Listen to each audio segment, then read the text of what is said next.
O sonho de todo salgadeiro é ter uma máquina, porque automatizar traz produtividade, qualidade de vida para quem produz. Eu trabalhei sem máquina, eu tenho, gente, 18 anos de jornada, de negócio, empreendendo.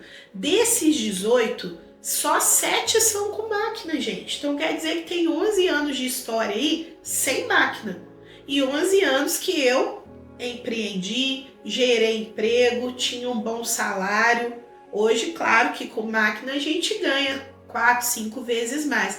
Mas mesmo sem máquina eu já ganhava muito melhor do que trabalhando em CLT, sendo assalariada ali como doméstica, tá? Então não ter máquina não é desculpa para você não empreender. E é empreendendo, mesmo sem máquina, que você vai conseguir o recurso para comprar sua máquina. E aquilo que eu falei, salgadeiro raiz não tem medo de boleto não, tá?